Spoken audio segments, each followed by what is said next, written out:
बनेगी, क्योंकि बिहार के इलेक्शन के बाद नहीं लगता है रीजनल पार्टीज के जो उम्मीद है वो हार चुके हैं शायद। नहीं देखिए, आरजेडी आपके दोस्त पार्टी है, संगीत साथ में कांग्रेस है, आप सारे अलायंस है। बिहार के इलेक्शन आपको कहीं लगता है कि रीजनल पार्टीज के बड़ा ठोस है? देखिए चुनाव हार जीत और उसे सीख मिलती है। आप पॉपुलर हो सकते हैं, आपको वोट ज्यादा मिलेगा, लेकिन बीजेपी की जो मशीनरी है, बीजेपी का जो काम करने का तरीका है, बीजेपी जिन इश्यूज को लेकर के ग्रास रूट तक जाते हैं। मान लीजिए उन्होंने अब ये कहना शुरू किया है कि महिलाओं ने बहुत उन्हें वोट दिया है, विमेन वोट ज्यादा मिला है उनको, ये तो बताया जा सकता है, लेकिन आप 10,000 रुपए कब तक देंगे? आप सम्मान का जीवन नहीं देना चाहते हैं। अच्छा, उन महिलाओं को आप 10,000 दे रहे हो जिनके पति परिवार के लोग एक साथ नहीं रह सकते हैं।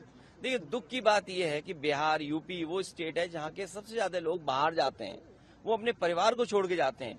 परिवार के साथ परिवार की तरह रहें, उसके लिए सरकार काम नहीं कर रही है। बस 10,000 रुपए देकर के वोट ले लिया, बाद में जैसे और स्टेटों में इन्होंने किया है कि नंबर्स कम कर देना है, बाद में नियम बना देंगे, रूल्स बना देंगे, बाद में पता लगा कि उतनी हमारी माता बहनों को मदद नहीं मिल रही।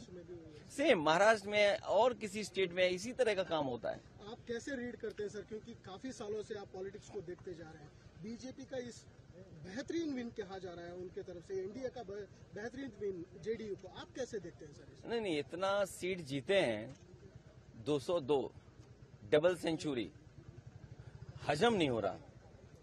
आई am not able to understand कि भाई ये रिजल्ट कैसे, अगर 202 आ सकते हैं तो जिस स्टेट में ज्यादा सीटें हैं, तो अगर 70% 80% सीटें कोई पॉलिटिकल पार्टी जीत सकती है, तो दूसरी पॉलिटिकल पार्टी भी 90% लोगों के साथ काम करके, 90% लोगों के साथ काम कर करके, मैं समझता हूं उनसे बेहतर परफॉर्म कर सकते हैं। क्योंकि अगर ये बेंचमार्क है तो इस बेंचमार्क को तो क्रॉस करना ही करना है हमें। लेकिन सर जिस तरह से, ये एक लास्ट क्वेश्चन सर, आप इस इलेक्शन से क्या सबक सीख सकते हैं, या टीएमसी हो, जेडीयू हो, आप मेनली आरजेडी हो, या आपके एसपी हो, एसपी तो बड़ी तगड़ी पार्टी है यूपी में, क्या एक सबक है कि किस दिशा में जाना चाहिए नेक्स्ट इलेक्शन में? यूपी में हम लोगों ने हार से ही सीखा है, और हार से ही सीखने का मौका मिलता है। जब आप बिल्कुल नीचे पहुंच जाते हैं तब आपको लगता है कि वो ऊंचाई पर कैसे पहुंचे हैं। हम हारे थे, मुझे याद है हमें 5 सीट मिली थी, मैं सरकार नहीं बना पाया, और उसके बाद डबल इंजन, उन दोनों डबल इंजनों को हमने हराया, और ऐसी ऐसी सीटें वो हारे हैं अभी भी शायद वो कल्पना नहीं कर सकते। अभी बिहार की जीत यूपी की जीत को बराबरी नहीं कर सकता।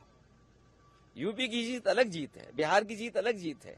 आप बिहार जीत सकते हैं, लेकिन यूपी की जो हार हुई है उसको अभी हार में जीत में बदलने में समय है। उसके लिए हम लोग तैयार हैं। असेंबली इलेक्शन बहुत दूर नहीं है, उसके लिए हम लोग तैयार हैं।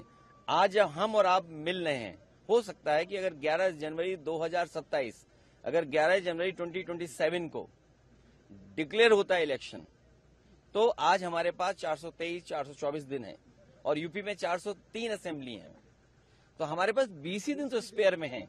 तो 20 ही दिन स्पेयर में, बाकी तो हमें काम ही करना है।